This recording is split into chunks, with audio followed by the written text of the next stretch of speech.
91.7%. 오늘 이야기는 이 숫자 하나로 시작하겠습니다. 대한민국에서 한때 신의 직장이라 불리던 제조업 숙련 노동자가 정년 퇴직 후 단 2년 만에 겪은 소득 하락폭입니다. 연봉 1억 2천만 원을 받던 사람이 24개월 뒤 시급 9,860원의 세계로 떨어졌습니다. 숫자로 환산하면 거의 수직 낙에 가깝습니다. 많은 분들이 이렇게 말합니다. 노후 준비를 못한 거 아니야?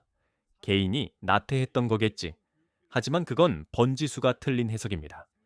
이건 한 사람의 실패담이 아닙니다. 게으름의 문제가 아니라 구조의 문제입니다. 회사가 망한 것도 아니고 기술이 갑자기 사라진 것도 아닙니다. 그런데 왜 소득은 91.7%나 증발했을까요? 우리가 믿어왔던 평생 직장, 숙련의 가치, 열심히 일하면 보상받는다는 공식이 조용히 무너지고 있기 때문입니다. 자본은 감정이 아니라 계산으로 움직입니다. 그리고 그 계산식이 바뀌는 순간 어제까지 1억 2천만 원이던 노동의 가격은 오늘 9,860원으로 재평가됩니다. 지금 벌어지는 일은 개인의 추락이 아니라 산업구조의 재편입니다. 이제 감정을 잠시 내려놓고 기업의 계산기로 들어가 보겠습니다.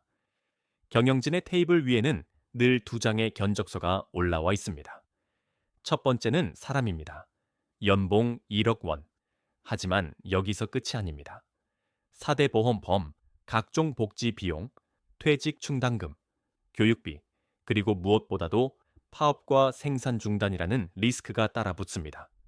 숫자로는 1억이지만 기업 회계장부에서는 훨씬 더 큰 비용으로 잡힙니다. 두 번째는 로봇입니다. 초기 도입 비용 2억 5천만 원. 한 번 설치하면 5년 동안 불평 한마디 없이 24시간 돌아갑니다. 휴가도 없고 감정 기복도 없으며 단체 행동도 없습니다.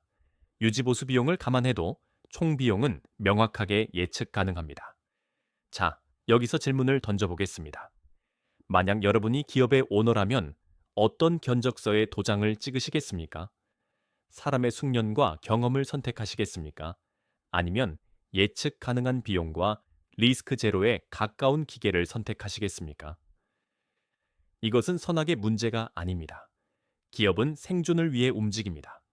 그리고 자본주의에서 비용 대비 효율이 명확하게 갈리는 순간 선택은 감정이 아니라 숫자가 결정합니다. 여기서 우리는 숙련의 역설이라는 불편한 진실과 마주하게 됩니다. 30년 동안 한 공정, 예를 들어 자동차 생산 라인에서 왼쪽 뒷바퀴 볼트만 조여온 장인이 있다고 가정해 보겠습니다. 눈을 감고도 토크를 맞추고 손끝의 진동만으로 불량 여부를 감지할 정도의 경지에 오른 기술입니다. 현장에서는 신이라 불렸고 회사 안에서는 대체 불가능한 존재처럼 보였습니다. 그러나 문제는 그 숙련의 범위입니다. 그 기술은 특정 회사의 특정 설비, 특정 공정에 최적화된 닫힌 기술입니다. 다른 라인, 다른 기업, 다른 산업으로 이동하는 순간 그 숙련은 그대로 복제되거나 이전되지 않습니다. 시장은 그 기술에 1억 원의 가치를 매겨주지 않습니다. 왜냐하면 범용성이 없기 때문입니다. 공장 문을 나서는 순간 30년의 경력은 시장에서 새롭게 가격이 매겨집니다. 기업 내부에서는 핵심 자산이었지만 외부 시장에서는 하나의 단순 기능으로 축소됩니다. 이것이 바로 숙련의 역설입니다. 오래 한 것이 반드시 넓은 가치를 보장하지는 않습니다. 특정 시스템 안에서만 빛나던 기술은 그 시스템이 사라지는 순간 함께 가격이 무너질 수밖에 없습니다. 그렇다면 질문을 바꿔 보겠습니다. 애초에 왜 그들은 연봉 1억 원을 받을 수 있었을까요? 정말로 볼트를 조이는 기술 자체가 1억의 가치를 가졌기 때문일까요? 냉정하게 말하면 그렇지 않습니다. 그 임금에는 세 가지 시대적 요인이 겹쳐 있었습니다. 첫째, 고도 성장기의 과실입니다. 자동차 산업이 폭발적으로 성장하던 시기, 기업은 생산량을 늘리는 것이 곧 이익이었고 숙련 인력을 붙잡아 두는 것이 최우선 과제였습니다. 둘째, 강력한 노조의 보호막입니다. 단체 교섭을 통해 임금은 꾸준히 상승했고 기업은 갈등을 피하기 위해 일정 부분 프리미엄을 감수했습니다. 셋째, 한국 특유의 고용 경직성입니다. 한 번 채용하면 쉽게 해고할 수 없는 구조 속에서 기업은 인력을 줄이기보다 유지하는 쪽을 선택해 왔습니다. 이 세 가지가 겹치면서 만들어진 것이 바로 1억 연봉이라는 시대적 프리미엄이었습니다. 다시 말해, 기업이 지불한 1억 원은 순수한 기술료가 아니라 생산 라인을 멈추지 않기 위한 일종의 보험료였습니다. 숙련의 가치라기보다 공장을 안정적으로 돌리기 위한 라인 보험료에 가까웠던 셈입니다. 하지만 성장 둔화와 기술 변화가 겹치면서 그 보험의 필요성이 줄어들기 시작했고, 동시에 보험료도 재계산되기 시작한 것입니다. 2017년 여름은 한국 제조업 역사에서 하나의 분기점으로 남아 있습니다. 당시 대규모 노사 갈등으로 인해 울산의 거대한 자동차 공장 5개 라인이 무려 24일 동안 멈춰 섰습니다. 단순한 작업 중단이 아니었습니다.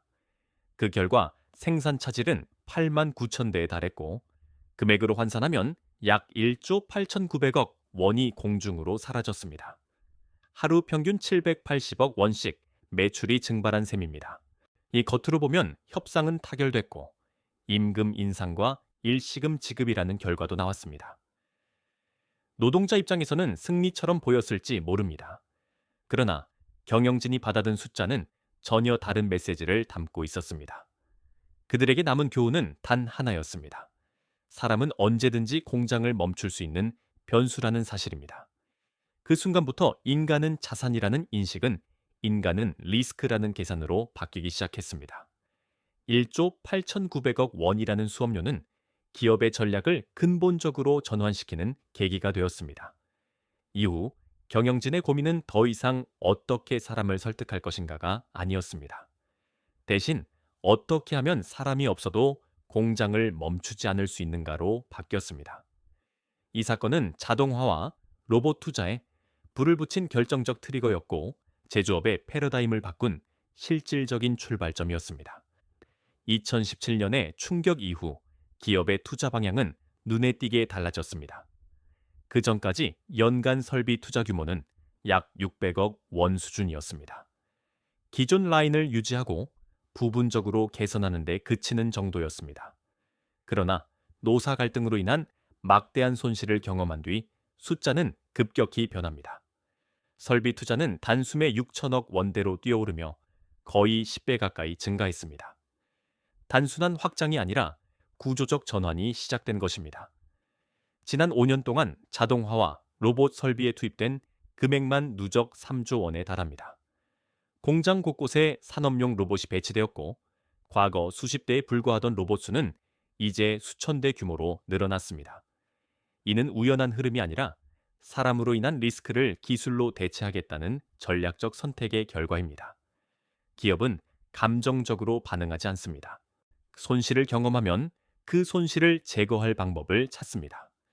그리고 그 해답이 자동화였다면 자본은 망설임 없이 그쪽으로 이동합니다.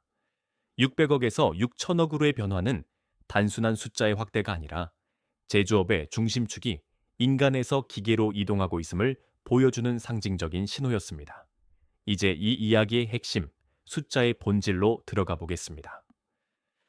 많은 사람들이 단순히 연봉 1억 원이면 5년 고용에 5억 원이 될 것이라고 생각합니다. 그러나 기업의 회계 장부는 그렇게 단순하지 않습니다. 기본급 외에도 4대 보험의 회사 부담분, 퇴직금 충당금, 각종 복지비와 수당, 교육훈련비, 작업 중단에 따른 간접 비용까지 모두 포함됩니다. 여기에 결정적으로 파업이나 생산 차질로 인한 리스크 비용까지 더하면 연봉 1억 원의 숙련 인력을 5년 유지하는 실제 비용은 약 14억 원에 육박합니다. 겉으로 보이는 숫자의 거의 3배입니다. 반면 최신 산업용 로봇은 어떨까요? 초기 도입 비용을 넉넉히 2억 원으로 잡고 5년간의 유지 보수와 전력비, 부품 교체 비용을 모두 합쳐도 총 2억 5천만 원 수준입니다. 14억 대 2억 5천만 원, 단순 비교만으로도 약 5.6배의 차이가 발생합니다. 자본주의 체제에서 비용 효율이 5배 이상 차이 난다면 그것은 더 이상 취향의 문제가 아닙니다. 선호의 문제가 아니라 생존의 문제입니다. 기업은 감정이나 의리로 운영되지 않습니다. 경쟁사보다 원가가 높아지는 순간 시장에서 밀려날 수밖에 없습니다. 그래서 경영진에게 이 선택은 도덕적 판단이 아니라 수학적 결론에 가깝습니다. 사람을 쓸 것인가, 기계를 쓸 것인가의 문제가 아니라 살아남을 것인가, 도태될 것인가의 문제로 바뀌는 순간입니다. 비용 차이만으로도 이미 승부는 기울어 있지만 진짜 결정타는 품질과 시간입니다. 사람은 하루 8시간 근무합니다. 집중력이 떨어지면 실수가 늘어나고 피로가 쌓이면 작업 속도도 흔들립니다. 통계적으로 인간 중심 공정의 불량률은 평균 1.5% 수준으로 집계됩니다. 반면 로봇은 다릅니다. 24시간 365일 일 멈추지 않고 동일한 동작을 반복합니다. 감정 기복도 없고 피로도도 없습니다. 공정이 안정화되면 불량률은 0.2% 수준까지 내려갑니다. 단순 계산만 해도 사람 대비 7배 이상 정밀한 셈입니다. 시간은 3배, 품질은 7배 가까이 안정적입니다. 기업 입장에서 이 차이는 치명적입니다. 8시간 일하는 존재와 24시간 돌아가는 시스템이 같은 생산 라인에 놓여 있다면 경쟁은 애초에 성립하지 않습니다. 비용은 낮고 분량은 적고 멈추지 않는 기계 앞에서 인간의 성실함은 설 자리를 잃습니다. 결국 이 게임은 감정이 아니라 데이터가 결정합니다. 그리고 데이터는 이미 결론을 말하고 있습니다. 게임은 끝났다는 사실을요. 기업의 진짜 의도는 말이 아니라 돈의 흐름에서 드러납니다. 지난 10년간 울산 공장에 투입된 자금은 약 3조 원입니다. 결코 작은 금액은 아닙니다. 그러나 같은 기간 아산 공장과 해외 신규 공장에 투입된 금액은 8조 원을 넘어섰습니다. 거의 3배에 가까운 차이입니다. 더 중요한 것은 금액의 용도입니다. 울산에 들어간 3조 원은 대부분 기존 설비의 유지 보수와 부분 개선에 쓰였습니다. 이미 존재하는 내연기관 생산 라인을 효율화하는 데 집중된 자금이었습니다. 반면 아산과 해외 공장에 투입된 8조 원은 전기차 전용 플랫폼 구축, 완전 자동화 시스템, 스마트 팩토리, 인프라 조성에 사용되었습니다. 다시 말해 미래형 생산 체계에 투자된 돈이었습니다. 차종 배정에서도 그 전략은 분명히 드러납니다. 아이오닉과 같은 전기차 모델이나 고급 브랜드 라인은 자동화율이 높은 신규 라인으로 배치되고 울산은 여전히 내연기관 중심의 물량을 담당하고 있습니다. 이는 단순한 생산 분담이 아닙니다. 기업이 어디를 미래 성장 거점으로 보고 있는지에 대한 명확한 신호입니다. 울산은 당장의 현금 흐름을 창출하는 캐시카우로, 새로운 공장은 장기 전략의 핵심 축으로 자리매김하고 있습니다. 자본은 항상 미래를 향해 움직입니다. 그리고 그 방향은 이미 숫자로 증명되고 있습니다. 현대차가 보스턴 다이내믹스를 인수했을 때 많은 사람들이 고개를 갸웃했습니다. 로봇 회사를 왜 사지? 라는 반응이 지배적이었죠. 하지만 그 결정의 본질은 단순한 기술 쇼핑이 아니었습니다. 기존 산업용 로봇의 가장 큰 한계는 공장 구조를 통째로 바꿔야 한다는 점이었습니다. 바닥에 고정된 레일, 전용 작업 구역, 안전 펜스까지 새로 설치해야 하니 설비 교체 비용이 로봇 값보다 더 들기도 했습니다. 그런데 인간형 로봇은 다릅니다. 두 발로 걷습니다. 사람이 다니는 계단을 오르고 좁은 통로를 통과하고 기존 작업대 앞에 그대로 설 수 있습니다. 즉, 공장을 뜯어 고치지 않아도 사람 자리에 바로 투입할 수 있다는 뜻입니다. 진입 장벽이 크게 낮아지는 것입니다. 더 중요한 것은 학습 방식입니다. 한 대의 로봇이 하루 동안 축적한 작업 데이터를 클라우드에 올리면 지구 반대편에 다른 로봇 수천 대가 동시에 그 기술을 공유합니다. 숙련이 개인의 몸에 쌓이는 것이 아니라 데이터로 축적되고 전 세계적으로 복제됩니다. 이것이 바로 보스턴 다이내믹스 인수의 전략적 의미입니다.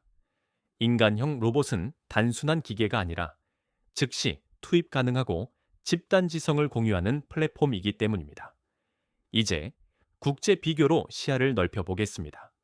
현재 울산 공장에서 직원 한 명이 1년에 생산하는 차량은 약 44대 수준입니다.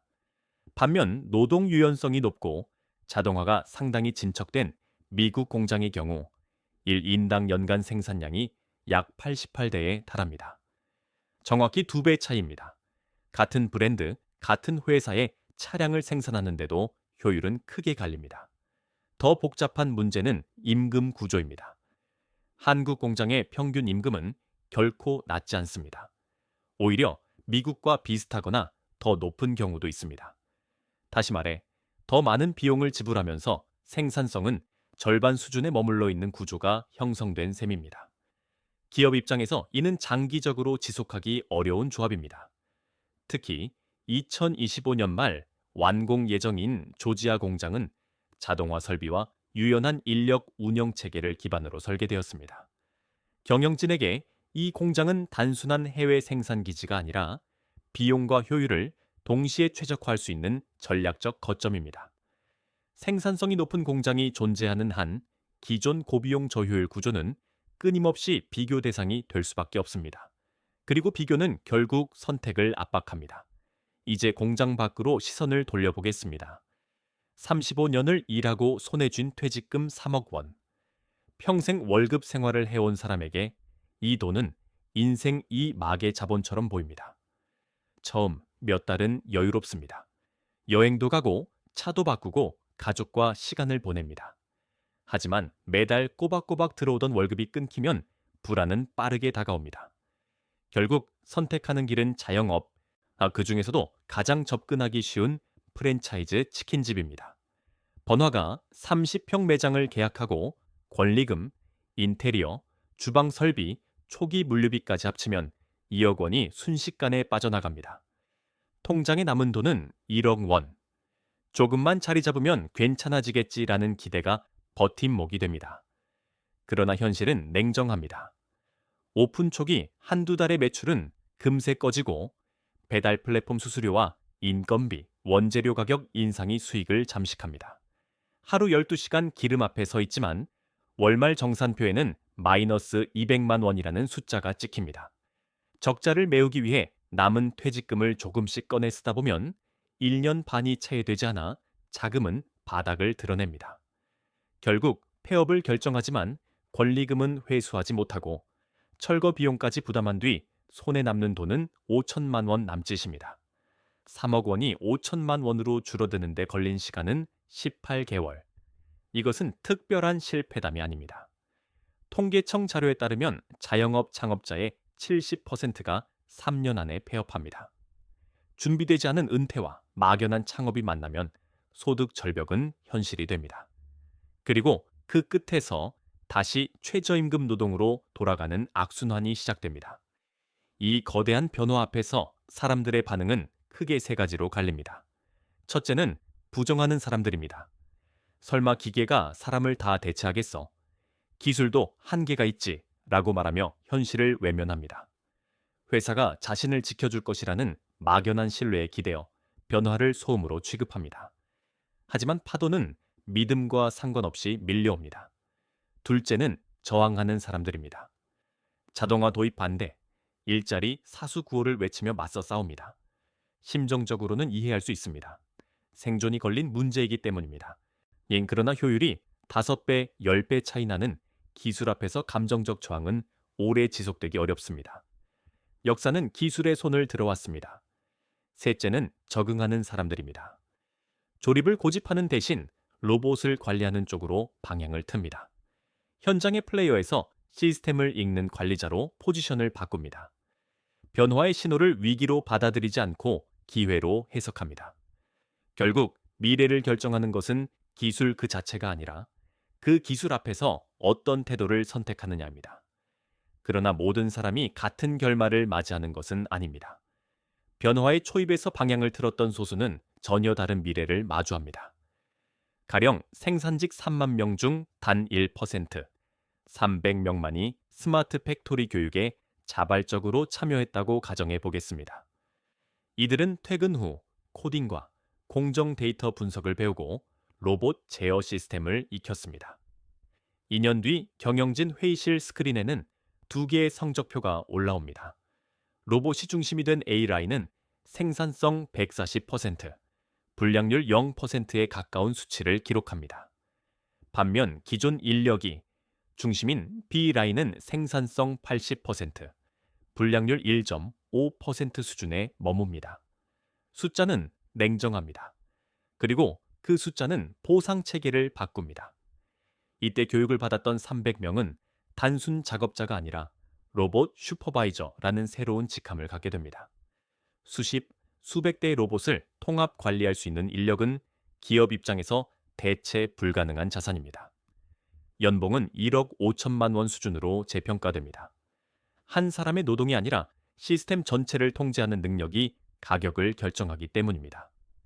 99%가 구조조정과 임금 하락의 압박을 받을 때 1%는 오히려 몸값이 상승합니다. 희망은 막연한 낙관이 아니라 방향을 바꾼 선택에서 만들어집니다. 결론은 분명합니다. 이제 로봇과 경쟁하려는 생각부터 버려야 합니다. 1초에 수십 번 같은 동작을 반복하는 기계를 인간의 성실함으로 이길 수는 없습니다. 방향을 바꿔야 합니다. 손으로 조이는 사람이 아니라 그 손을 대신하는 시스템을 읽고 통제하는 사람이 되어야 합니다. 이를 위해 가장 먼저 필요한 것은 사고방식의 전환입니다. 회사가 나를 지켜주겠지라는 기대 대신 자본이 어디로 흐르고 있는가를 묻는 습관을 가져야 합니다. 기업이 3조를 쓰는지 8조를 쓰는지 그 돈이 유지 보수에 들어가는지 자동화 플랫폼에 투자되는지를 보면 미래가 보입니다. 돈의 방향이 곧 전략이고 전략이 곧 일자리의 향방이기 때문입니다. 내 업무가 반복적이고 정형화된 일이라면 이미 경고등은 켜진 상태입니다. 그 자리는 결국 기계가 차지합니다. 그렇다면 선택은 하나입니다. 자동화, 공정 데이터 분석, 설비 유지 보수 같은 영역을 배우는 것입니다. 어렵다고 느껴질 수 있지만 30년 동안 한 가지를 반복해온 집중력이라면 새로운 기술을 익히는데도 충분히 쓰일 수 있습니다. 오늘의 작은 공부가 5년 뒤의 소득을 결정합니다. 다음 시간에는 더 불편한 이야기를 하겠습니다. 나는 사무직이니까 안전하다는 믿음이 왜 위험한지, AI가 엑셀과 보고서를 대신 쓰는 시대에 어떤 직무가 먼저 사라지는지, 그 현실을 데이터로 보여드리겠습니다. 변화는 이미 시작되었습니다. 준비한 사람만이 방향을 바꿀 수 있습니다. 진짜 문 닫은 현대차 울산 공장이라는 표현은 자극적이지만 저는 이것을 단순한 공장 폐쇄 이슈로 보지 않습니다. 이 제목이 던지는 핵심은 물리적 폐쇄가 아니라 구조적 폐쇄입니다. 이 공장이 당장 사라졌다는 뜻이 아니라 과거의 고임금 고보장 모델이 더 이상 유지되지 않는다는 신호에 가깝습니다. 특히 피해 복수라는 표현은 감정적 서사를 강조하지만 실제 본질은 감정이 아니라 숫자와 전략입니다. 기업은 복수를 하지 않습니다. 기업은 손실을 학습합니다. 그리고 학습의 결과는 자동화, 해외 이전, 유연한 노동 구조로 나타납니다. 울산 공장의 사례는 상징적입니다. 한때 연봉 1억 원이 보장되던 생산직은 한국 제조업의 성공 모델을 대표했습니다. 그러나 글로벌 경쟁이 심화되고 전기차 전환과 자동화가 가속화되는 상황에서 동일한 임금 구조와 생산성으로는 더 이상 지속 가능하지 않습니다. 기업 입장에서 생산 차질과 높은 고정비는 리스크입니다. 한 번의 대규모 파업이나 생산 중단이 수천억 원 손실로 이어진 경험이 있다면 경영진은 동일한 위험을 반복하지 않기 위해 구조를 바꾸려 할 수밖에 없습니다. 이것을 복수라고 해석하는 순간 본질을 놓치게 됩니다. 이것은 자본주의의 냉정한 재편입니다. 노조의 입장도 이해할 수 있습니다. 수십 년간 회사를 키운 주체로서 임금과 고용을 지키려는 것은 당연한 선택입니다. 그러나 기술 변화가 구조적일 때 과거의 협상 방식이 그대로 통할 것이라고 기대하는 것은 위험합니다. 자동화율이 높아지고 해외 공장이 생산성을 2배 가까이 끌어올리는 상황에서 국내 공장의 협상력은 자연스럽게 약해질 수밖에 없습니다. 특히 조지아와 같은 신규 공장이 유연한 노동 환경과 높은 자동화를 기반으로 설계되었다면 기업은 생산 물량을 재배치하는 선택지를 갖게 됩니다. 선택지가 생기는 순간 협상력은 균형을 잃습니다. 그렇다면 해법은 무엇일까요? 첫째, 노사 모두가 생산성 데이터를 공동으로 직시해야 합니다. 감정적 대립이 아니라 1인당 생산량과 분량률, 원가 구조를 투명하게 공유하고 현실을 인정하는 것부터 시작해야 합니다.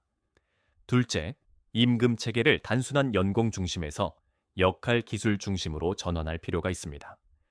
단순 반복 공정은 자동화와 병행하고 고숙련 인력은 로봇 운영, 데이터 분석 공정 개선 영역으로 재교육의 가치삿을 상위로 이동해야 합니다. 셋째, 기업 역시 단기 비용 절감만이 아니라 장기적 인적 자본 전략을 고민해야 합니다. 전면적 감축은 단기적으로 비용을 줄일 수 있지만 내부의 노하우와 조직 안정성을 잃을 위험도 존재합니다. 개인 차원에서도 방향 전환이 필요합니다. 과거에는 성실함과 장기 근속이 안정성을 보장했지만 이제는 기술 적응력이 생존을 좌우합니다. 자동화 설비 이외 공정 데이터 해석, 스마트 팩토리 시스템 관리 능력은 더 이상 선택이 아니라 필수에 가깝습니다. 로봇과 경쟁하려 하기보다 로봇을 관리하고 개선하는 위치로 이동해야 합니다. 연봉 1억의 시대가 끝난 것이 아니라 그 1억의 근거가 바뀌고 있는 것입니다. 결국 울산 공장은 닫힌 것이 아니라 변곡점에 서 있습니다. 문제는 문이 닫혔느냐가 아니라 새로운 문이 어디에 열리고 있느냐입니다. 과거 모델을 지키는데 모든 에너지를 쓰기보다 변화된 구조 안에서 자신의 위치를 재정의하는 것이 더 현실적인 대응일 수 있습니다. 자본은 항상 효율을 향해 움직입니다. 그 흐름을 거스를 수 없다면 읽고 올라타는 것이 유일한 생존 전략입니다.